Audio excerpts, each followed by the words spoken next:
Dave. How far you've come as an orchestrator, and just how professionally you're presenting all of this. I mean, there's a lot that we probably would go over if I were coaching you or something like that. But yeah, what an amazing score! There's just so many things about it, Now, having said that, I'm going to take it apart and tell you a bunch of things that you should probably think about. All right, but there's absolutely no question that your abilities as an orchestrator are just getting better and better and better and keener, right? You just really are listening to a lot of things inside the harmony, inside the original conception of the composer. And yeah, and I'm just I'm thinking about what's coming up over the next 3 years and just pondering what you'll make of those selections. Alrighty, well, sticking to Barvinsky for now, let's talk a little bit about how you manage dynamics. All right, and I just find myself a little, just wondering why you are jacking up the dynamic of your melody so loudly. I mean, you have all these beautiful textures beneath the melody that are just being smothered. They're being just killed by you yanking up the dynamic to forte here, right? So there's just no need. Like what you've got here at piano, right? The clarinet in A, number 1, right? At piano, doubled by Flugelhorn, at piano, would beautifully state the melody here. And then you would hear all this other wonderful stuff that's going on here in the strings and the bassoons. It would just be so potent. And then, the character of the harmony that you're shifting around, you're sort of playing games with the harmony in here. It would just come out so much stronger. And then right in here, the beautiful rippling harp that you've got, all this stuff, right in here, it's just getting blown out of the water by the second clarinet and the continuing on with these loud flugelhorns. And they would just sound, it would just if you just brought all of this forte stuff down to piano like everybody else. And then in here, we've talked about this before, haven't we, Dave? Many times about how scoring flutes down into their lowest octave, their lowest 5 notes, right? The first, C to G, right, is just the softest place. And here you're scoring them pianissimo, right? You've learned so many other lessons over the past 5 years. Now, why is this one still tripping you up, right? If you kept everybody else soft here, except for the harps, and then marked this at piano, not pianissimo, then you would just get this beautiful effect. I invite you to do that, Dave. Just go back and change all these fortes to pianos. All right, in your original score. I think this is Dorico, and I'm not savvy with Dorico yet, although I might add it. I think I will have to by our 10th anniversary coming up in 2025. But I just wish I could do that. Just go and just rescore all of your dynamics in here. Now, I'm just going to point out a few things, just some basic scoring stuff. Like right here, you have a split voice. First flugelhorn above, and then second below, and then you have the dynamics on top, right? Well, it's enough just to say that this is the first flugelhorn, not have the rests below for the second voice, and then have the dynamics below. That is the standard, okay? Doing this kind of thing when you don't need to, it just clutters up the score, right? And I think there are a few other places where you do this as well, like here in the first flute, right? Right, this is completely unnecessary. Just just have a single voice in here. Don't even bother with the rests, and don't even bother with, you don't even have to bother with second voice rests in this bar. Just come in together, right in here. And if all of these instruments are playing the same exact durations, the same exact metric durations in both of the voices, then they can all be in first voice on the single stem as intervals, right? Octaves, and then a sixth here, you have sixth, fourths, and so on, right? So they could just be joined together, just like you're joining together these octaves here in first voice. Okay, so just simplify everything. I don't know, maybe there's something that Dorico does, like this is the default or something like that. I have not had a chance to study it because I actually was a beta tester, but when it came out, they didn't have a manual, so like I just did not have time to flail around. Okay, all right. So, but just please do not do this. Forte in the foreground and piano in the background. Score to the strengths of the instruments, and it's already that strong, right? It doesn't need any help, none whatsoever. This will stand out beautifully just with the strength of those instruments against the softer strings and the bassoons in their middle register right in here, or sort of upper low register, lower tenor register, kind of right in there. That will all work together beautifully. There's absolutely no need to bring these out. I mean, it's just it's such a beautiful idea that you have here. Like, all this stuff we're working so great, but then you just threw me these blasting differences in dynamics, right? So everybody should be piano except for the harp, including the flutes. And there's no reason why this needs to be this sort of soft background thing. And why your melodic development in here should be so limited. There's no, like, here you have push and pull with your nuances, with your hairpins, but then none whatsoever in here. Why not? Right? Why can't we? There's a crescendo and then a diminuendo in this. Why can't we have some hairpins pushing towards this high point and then tailing off, and then give us a finishing dynamic here, right? Like a pianissimo or piano or something like that. And then this can just burst forth beautifully, right?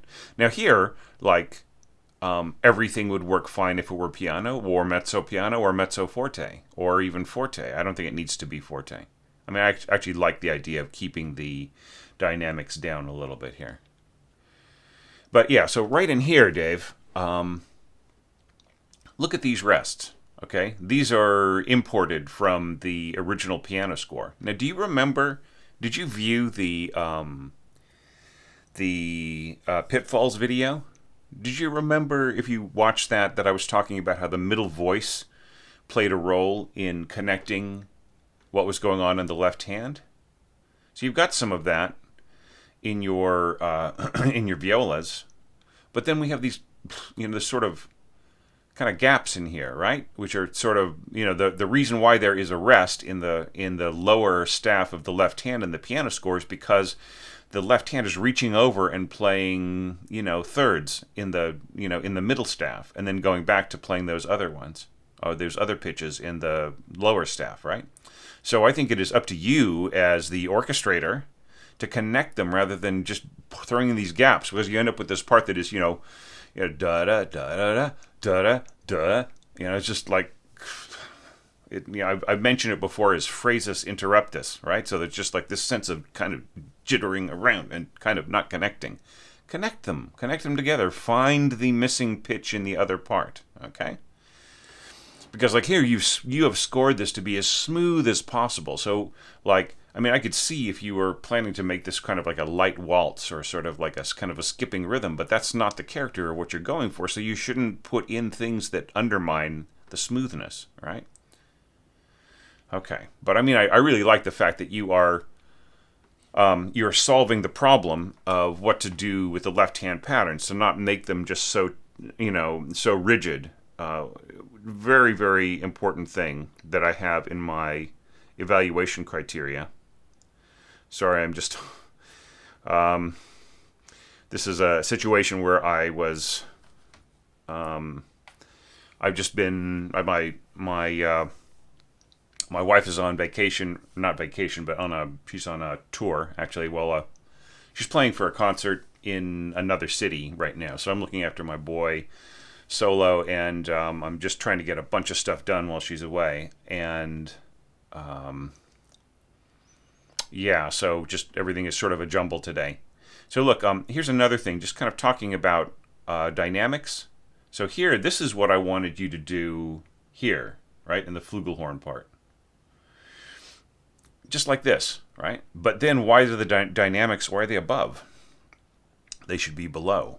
And then here you're having the second voice come in, and there's really, I don't know, is there an appreciable difference between the dynamic arc here? Like you're saying, well, I'm just, I'm starting here with the crescendo in the first voice, and then like the crescendo in the second voice, and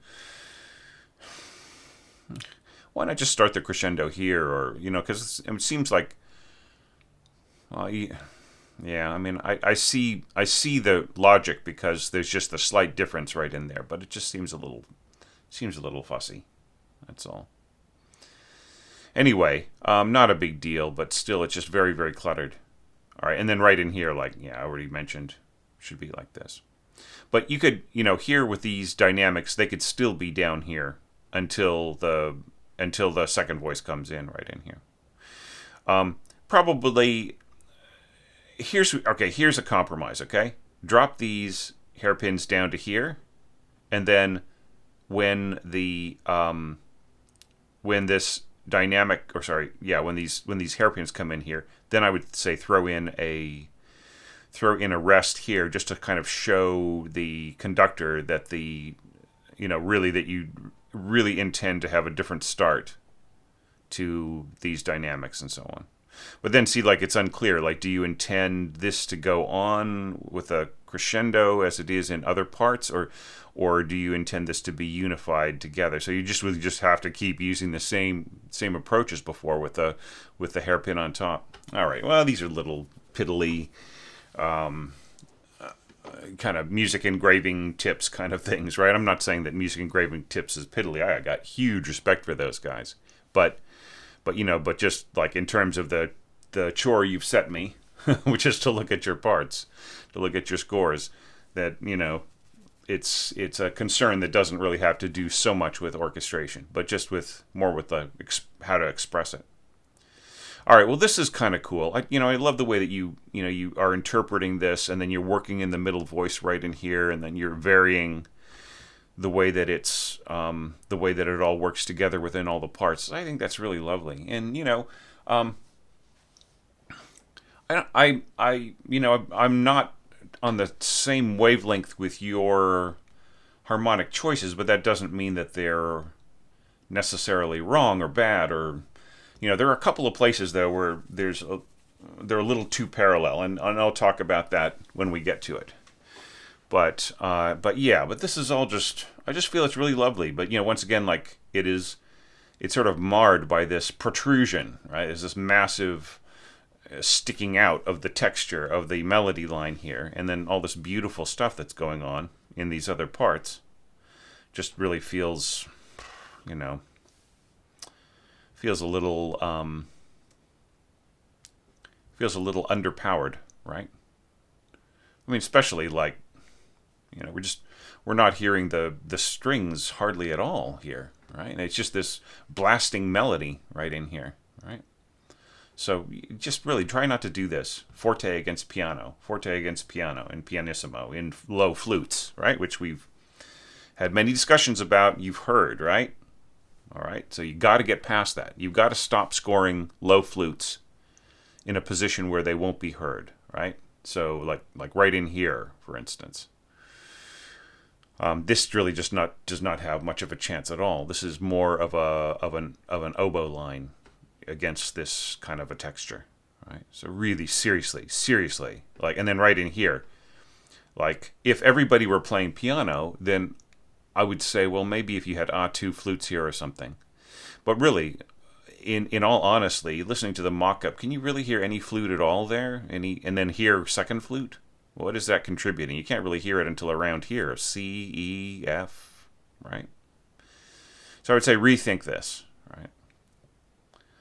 I mean, it's just like there's such a beautiful idea, right? So like let's use the most proficient way of expressing that. You're missing some slurs here in your clarinet part. Okay, all right. So cool first screen. Now moving on. I really love the way that you are like trading off to here. All right, and now we have a situation of an overpowered, just a naturally overpowered scoring in the brass against underpowered scoring in the winds, right? So I mean, you can hear in the mock-up, right? Like with these higher notes on Flugelhorn and so on, they're basically just burying what's going on in the English horn and the oboe, right? It's just like it's invisible, right? So I mean, so what's the solution here? Could there have been? What if one of your violins here was divisi, or even non-divisi? I mean, look what you got here. You got an A fifth, and then an A sixth, right? These are some of the easiest things. Like this is just open strings, right? Like an open an open E and an open A, and then here the player can just add an F. So like this could all be played non-divisi, while the first violins doubled the winds right in here so that they didn't get completely buried. And what's more, if you're going to have this big surge in here, but nobody else is, what about these guys, right? Where's the balance here?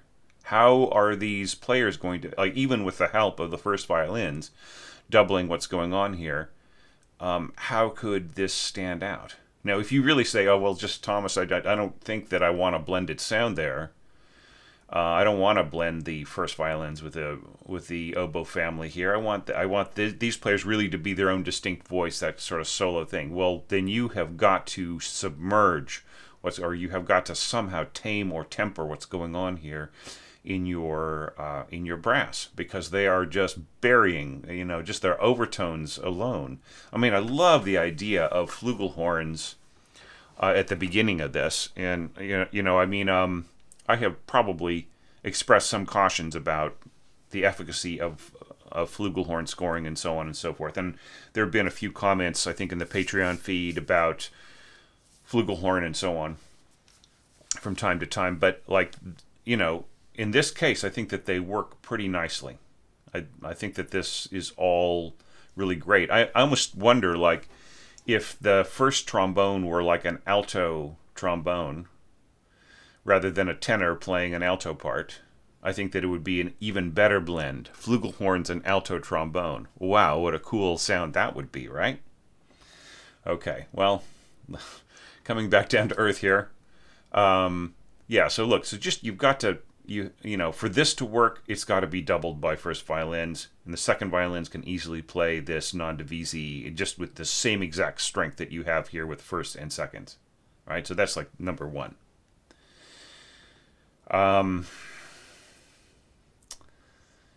But I mean, I love the idea of the little syncopation right in here, and I think that all works really, really great. So piano, crescendo.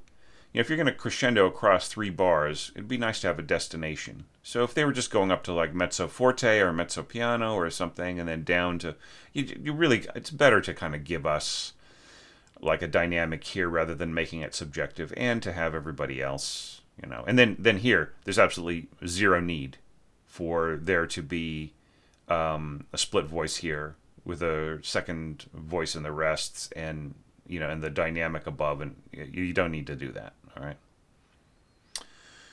Okay. I mean, once again, I see the logic here. You're thinking, well, here this is going to be piano, that's going to be pianissimo, and blah blah blah. But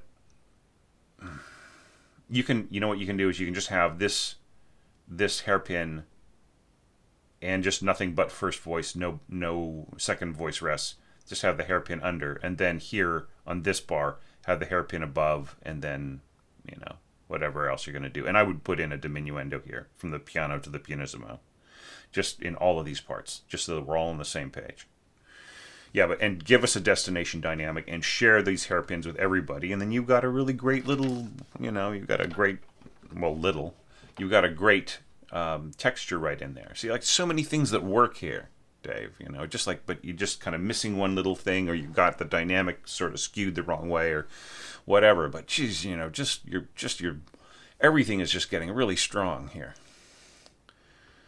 All right, so So here you're saying allargando, and then later on you say allargando, and then you have a diminuendo. And then what's in the original score? Non diminuendo, right? So I think that like that is a change. Like that's a bridge I wouldn't cross with Barvinsky. I think he wants you to go ba ba ba ba ba ba ba ba ba ba ba ba, die away. Right? He doesn't want you to go, da da da da da, and just fade away. Right? I think he just really wants it to be, he's got that soul. Right? He's just really, and like even here, like I would get rid of these hairpins as well. But look, it's your arrangement. So I mean, I'm not going to tell you what to do or how to do it, but I'm just saying, like, what are certain things in the score that I think are true to Barvinsky that, like, you got to watch out about changing too much meaning. That would be one of them. Okay, so, yeah, so, and right here we've got this big, beautiful cushion, right? And I think that this all works fine. See, like, here we have some low flutes, but it all works fine because everybody's pianissimo. The only competition here is solo violin and harp. So, I'm just kind of wondering why this solo violin is starting so late, right? I mean, like if we look at, hang on, my other screen isn't working. If we look at the,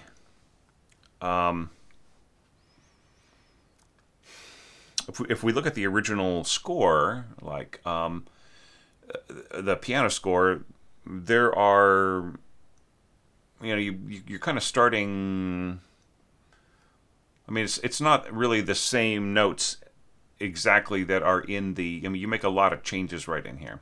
But like, I mean, if you're going to make some changes, then why don't you start earlier with a? It just seems very late in the game. You have this bling bling da da da da da. Yeah. So, and you know what I would do? Just to this is just a courtesy. Is to completely write out the first beam group in 16th notes, right? So you see the repeated 16ths, and then go to the measured tremolo bars, right? I think that's just a polite way of expressing what it is. It's just like leaving no doubt. Oh, this is really lovely. This cushion right in here. Shouldn't they all be playing pianissimo here, including the strings? Right, see, that's what you're getting. That imbalance is what you're getting by not sharing the dynamic across all parts, right? So I think that this coming down to pianissimo and then fading, right? Shouldn't all these fade out right at the end? Right, and then with this continuing on, it sort of emerges from that texture really beautifully. Yeah, I mean, I think you could even go down to triple P here on, like what if you had piano, crescendo to mezzo piano or mezzo forte, diminuendo to triple P in your brass, and then diminuendo to pianissimo in your wind and string parts, right? And then the strings could fade out. Everybody could fade out except for these upper wind parts, which would just float along just with a beautiful luminosity, right, as they emerge from the texture coming out of this bar. Yeah, oh, and then just, lovely big rolls here on the harp. And, like, there's no dynamic shaping to this, right? It's just forte and then diminuendo at the end. Right? I mean, could it have started at mezzo forte and crescendo to forte and then, or forte with some push to it, right? And then pulling back and then an even bigger push, right? So there's more you could do here. Like, if you're just assuming that the player is going to get louder as they go up and so on and softer as they go down, give the player the permission to do that. Or maybe if you intend a different thing, like for them to get louder as they go down, then point that out. Maybe that would work better. And then softer as they go up, right? There's a bunch of different things you could do here to nuance it, especially with a solo violin line, right? That is like the vocabulary word, right, in a tone poem. It's like it's the onomatopoeia or the anti-disestablishmentarianism. It's the fancy word, right, that you sort of pull out and just you have this moment of intimacy and expression and really self-indulgent emotionalism, right, usually, right? So if that's true, where's the self-indulgence, right?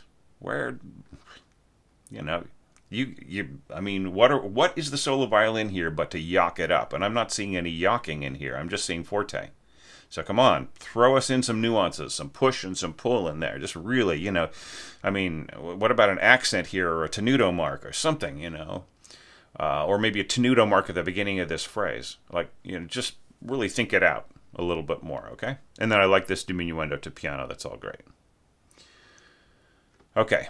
All right, so now, so here is where I start to have a few problems with the reharmonization. I just feel that everything here is just too parallel, including with the bass, right? Like if you look at the original section C, like the concept for this was that you would have like a pedal G, right? So like so in other words, the note of G below just constantly sort of flipping across 3 octaves, right?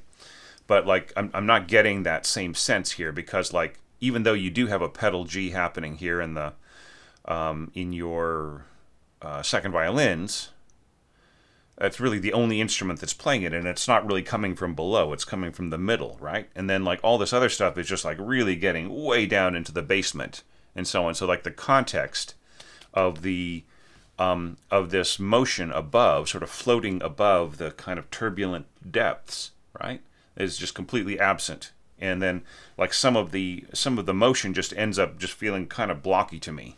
Okay, so like in terms of the effectiveness of this, I just feel it's very organ-like, right? It really kind of feels a little bit more like kind of organ chords than more of an orchestral kind of a thing. And then once again we've got imbalances in here dynamically. Now, there's absolutely no need for you to have octave oboe family and viola parts at forte and then have everybody else really soft.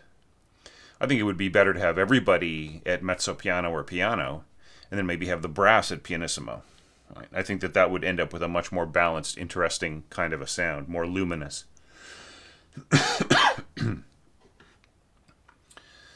But all the same, you're cheating slightly right in here by having a third bassoon and a contrabassoon. But because like remember we were just supposed to have like 3 3 3 3 in our winds, but that's all right. I'll cut you some slack. That's fine. I mean, considering there are some compensations elsewhere, that's all fine. All right, but anyway, so that was just like my only problem here is like, I mean, let's look at what's happening here in terms of energy, right? You have this big, beautiful, wonderful, like you have this like sort of, what would they call it, soughing, kind of SUOGHING, right? You have this kind of a beautiful kind of sound in the background and the harp and so on, cascading. And then here you get into more motion, right? Okay, with what's going on in the violas and the clarinets. I mean, I have to say that like it isn't as much motion as there could be, but there's some, right? And then here that sort of leads to this, and then here it's suppressed because of the strength of the brass, which I feel is leading you into a little bit of trouble, right? And this stuff is meant to connect up with the violin in some way, right? And then like by having this gap, I think you're creating some problems with yourself, right? In terms of keeping the energy flowing, right?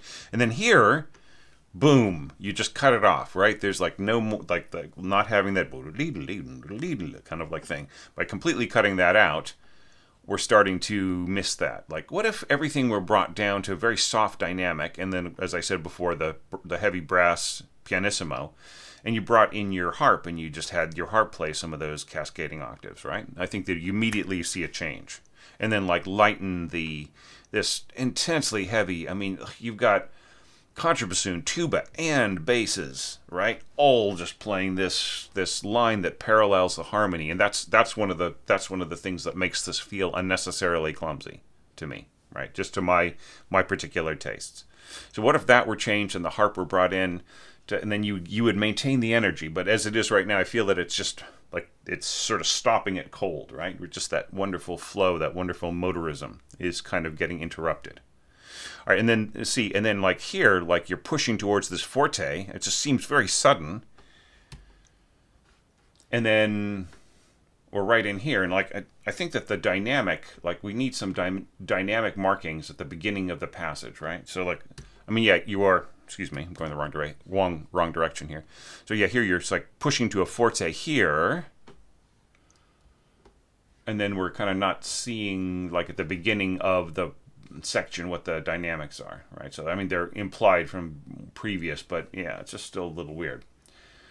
Okay, and then once again, like they're like the pizzicato in here helps with the energy, and this is all really nice. Just check one more thing. I'm sorry, I'm flipping back and forth so much. Yeah, so right in here, like the piccolo is like in its weakest register, right? Once again, flutes being used in a flute family being used in a way that is like doesn't really help them, right? So I think you'd be better off with just a regular flute. You get a much better sound. Now, like you might think, well, no, I kind of went that sort of folk flute sort of sound of the lower register of the piccolo. Well, you have got to bring it out. You cannot have this at mezzo piano to the forte. Playing against the forte of the first violins, they will just bury it. They will absorb it so nicely that there will be very little left of its, there will be very little to contribute, right? So you've got to have that piccolo stronger, at the very least, right? Mezzo forte, if not stronger, okay?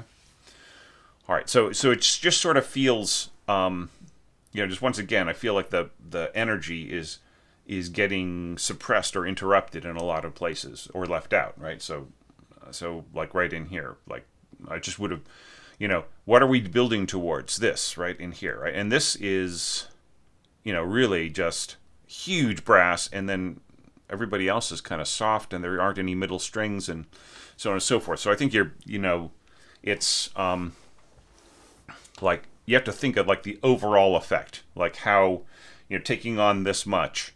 How is each section setting up the next one, right? Rather than thinking of each of them as separate entities in and of themselves. Really, thinking about how each one is a prelude to the next part, right? So, so right in here, like here the pattern comes back, the figuration. And here I would say that like some of this, it would be better to trade off with one of your clarinet players, or maybe trade off between bassoon and bass clarinet or something like that, just to not put so much on the bass clarinetist's shoulders, right? But like, did you notice in the mock-up, it's very hard to hear anything happening in the winds, and you can barely hear the bass clarinet, right? So I think that, like, I mean, I could pick apart this texture and say, do this, do that, X, Y, Z, and so on and so forth. But I think that it's just incomplete. Like the conception of it just needs a bit more work, right? Before I would critique it too much. But I would say, like, here's a whole missing string section that could be bolstering some of these parts, and you could be balancing what the dynamic is. Because I mean, after all, where are we headed? We're headed to this, right? And I almost see that there's maybe a kind of a disconnect between your conception of this and your conception of this, because you have forte, crescendo to forte, right? So it sort of suggests to me that, like, this was thought out separately than this. Like, you weren't thinking, oh, I'm thinking about this, and I'm going to push into this, and I'm going to get everything ready so that, like, when I hit this, boom, there will be this big, massive kind of a thing. So it really feels like they were separately conceived. So if there's one lesson to take away from this, get away from that, right? Do not separately conceive your sections, but think of them as one continuous argument, right? Like each point supporting the next point, supporting the next one. So finally, when you get to the climax, you are just devastatingly convincing, right?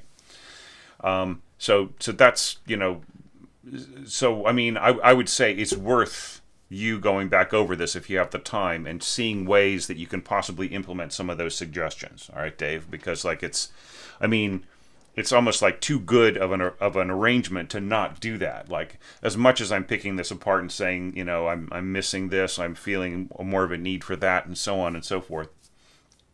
I am. That doesn't mean I'm not impressed by the effort and the and the concepts and the ideas and everything else. So, like, I still think, it's pretty damn good in a lot of ways.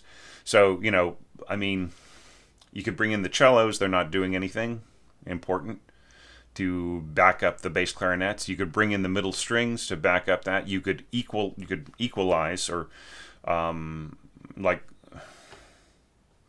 what if you had an approach where this was more of a mezzo piano kind of thing, pushing towards mezzo forte, right? This section right in here, and this kind of continuing on mezzo forte to forte. The brass brought down. I would say bring the brass down to mezzo forte. Strings and winds more like forte, and then pushing towards here fortissimo. Fortissimo winds and strings, forte brass, and then I think you'd have a really good balance. So I mean, I don't understand this, Dave. I don't get it. Why are the winds sort of playing this incredibly soft in here? Toot toot toot toot toot toot toot. I mean, in what way are these winds, bassoons, so on? Like, how are they presenting any kind of danger to the brass in here that would require them to be so soft? Right? Perhaps this was just an oversight. So yeah, so just seriously, and then you've got like this third bassoonist doing nothing, right? Shouldn't they be bolstering up these massive foghorn kinds of sounds? And then you've got this great idea right in here, just so original. The marcato accents here. I mean, why couldn't that somehow be realized in the contrabassoon and bass clarinet, and maybe adding the third bassoon in there, right? Why couldn't we have more weight on that? What's going on with the tuba? Why can't the tuba support some of this? Or maybe you could have like contrabassoon and bass clarinet being the foghorn, and you could have tuba and divisi cellos, like lower divisi cellos, playing along with the basses. And, just all of that, just really hammering on that, that cool rhythm. Yeah, I mean, there's just so much more. And then, like, doesn't this feel more like a trombone thing rather than a bassoon thing? Just to bring out some kind of energy in there. Or you could have the bassoons, doubling the trombones, right? And watch out, you have 4 bassoons here. Right, and then you have the third bassoon part in the first and second bassoon staff. Right, so just some of this needs a little bit of thinking out. Yeah, so and just way more energy, forte or fortissimo. Like I said before, the winds should be fortissimo, and the strings should be fortissimo, and the strings should be supporting what's going on in the winds. Right, these middle strings are not doing anything. And then your brass could be forte with accents and craziness, and that. Like I said before, the tuba could be supporting the basses here, and possibly third bassoon, and then the trombones could be doubling what's going on in the bass clarinets. The bass clarinets could be fortissimo, the trombones could be forte. You'll still just hear trombones, but it's all right. So much more could be happening here. So easy to bring all of this stuff out. Okay. Now, as far as everything else is concerned, yeah, I mean, I think that this all works. Trumpets in C, second trumpet. So you're going from trumpet to. So when's the changeover? Flugelhorn, 2 trumpet in C. Yeah, you got to also tell your first and second.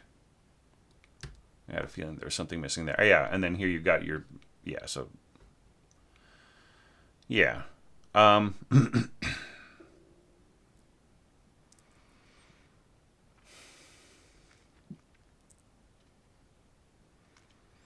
Yeah, so I'm wondering if there could be more harmony in here. in your brass, right? Rather than just kind of octaves, right? You've got 5 voices here. Then here you have 7, right? So, it's like and like in the piano part, there is, actually there are chords, right? Though, like, obviously the motion, like the more of the melodic motion, really is in the octaves. But like, if you look at the piano part, there's the harmony that's around the chords. It's like repeated by the middle of the hand. Like you have the octave, and then the middle of the hand just goes toot toot toot toot toot toot, right? Some of that could be played by some of the other instruments, right? Just to fill it out a little bit more. All right. And then continuing on, just the same exact comments for everything else, right? Yeah, just kind of heavy on the octaves. There's not enough harmony, and then we're neglecting the wonderful opportunity to bring out this more heavily rhythmic part in some of, tuba's not doing anything until here. There's a bunch of stuff that you could be doing with this, right? See, but like you wouldn't be able to do it without the work that you've already done, right? So it's not saying that you didn't do enough. It's just saying you need, well, I mean, that is saying you didn't do enough. You do need to do more. It's not saying that you didn't do anything, right? You did a ton of stuff, right? You set everything up, but like the completion of the idea is what's needed, right? And then right in here, I think rather than a diminuendo, it should be more of a crescendo. Da da da da ba ba ba ba ba ba ba ba ba ba bum bum. And then out of the mists comes the sneaky contrabassoon and tuba here, and arco basses. Bum, bum, bum, bum. Right? All right, so those are my thoughts on your very cool arrangement. Wow, just like, this is one of these days when, wow, just was so busy. I got up and I wrote about, I think, 1,000 words of script, and I fixed an image for the lecture that's coming up around Halloween, and I got my kid off to school, and I had to take care of some other stuff, and I had to do some very late taxes yesterday, and wow, but, just looking at a score like this just is enough to make me feel so great. Now here you've got a copyright mark at the bottom. All rights reserved. And well, you should, David. I think you should go back and rework this score and see if somebody will play it. Seriously. Okay? And like, I have to say, that is my firm opinion about like a lot of the entries, but like, I think that like, despite all of the things that I've said about this, fix that, this isn't working, where's the energy, continuing through, and so on and so forth, it's so easy for you to repair anything that, I might have found that needed a little bit more bolstering, right? It just would be so easy for you to go back and rework that and to, just make some adjustments and, equalize the dynamics and all the other stuff. I think you just really need to be congratulated for this, Dave, because you have been in these, participating in these challenges like forever, right? From the beginning. And, and you've turned in like some of the most out there contributions that just really made everybody think and, just created a lot of stir sometimes because they were so different. And now, like, you're handing me this, this beautifully integrated, nicely orchestrated. There's just so many good things to say about it. So, I think you should live up to this claim of ownership here. I think you should go ahead and do the full thing, orchestrate it, go talk to a conductor in your area, say, listen, this is part of an orchestration challenge. I got a lot of encouragement from the guy who was doing the thing. They might even know about orchestration online, and say like, look, if there's any way we can, use the orchestra's resources to say something, to communicate to those people and those musicians, the culture, the people suffering in Ukraine, if there's any kind of support we could show them, could this be the piece? And if they say no, then say that's cool. But think about it. It's like a 6-minute work that could just be dropped into a program. And, a lot of that applies to a lot of the other things that I'm seeing. Wouldn't it be great if there was Barvinsky all over the world? Orchestras, little regional orchestras, and some city orchestras, and maybe one or two majors, all playing different versions that had been showed up in these challenges. I think it's worth it, especially when I see something like this. So, that is my big, strong encouragement to you, Dave. And I'm so proud of you. I'm so happy with this score. And so encouraging as we're heading into the home stretch now. or I'm going through these Brev level entries, and then I think half of all the scores I got were all full length entries, and that just made me feel so happy. Gave me so much, is going to give me so much to talk about, and I actually feel really good about that. But it's just going to take a little bit longer. Just some things have been happening. Nothing that we sort of need to go over in the community, but just some things that I've had to take care of that I wasn't expecting to all culminate at once. So everything is pretty much on track, but it's just going to be, things are going to go more into November than I had hoped. I had hoped to get everything done by, by beginning of November, end of October kind of thing. But the pace has got to just slow down a teeny bit. Anyways, thank you so much, David, for your continued participation in these challenges, and for your effort that you put in, and your keen sense of sound and everything else. So much appreciated that the work you put into this. It's great, and for supporting the channel. It just means so much. And and to everybody out there who is watching, possibly supporting on Patreon, or subscribing to orchestrationonline.com, or just a member of the Facebook group, or following on Twitter and dropping in, you guys know what to do, don't you? Leave Dave your thoughts below. That really, really is important. Yeah, things haven't really started to fall off quite yet, but I'm worried that they will. But so far, I'm seeing at least a couple dozen comments under each video. It would be nice if there, by the time we got to the end of the this challenge, if there were maybe 50, an average of about 50 comments under each video, that would be great, because and also people thanking each other for their comments. That would also be awesome. So thanks once again. I got to go eat lunch, but I just really got excited by this, and it's really lit a fire under me. I'm gonna just keep plowing away at these Brev level evaluations, and we might even see back to releasing a couple per day rather than just one a day. But slight hump I need to get over going towards the end of the month. So anyways, everybody stand by. There's going to be some new content, some new evaluations, and some new lectures coming up. See you all soon.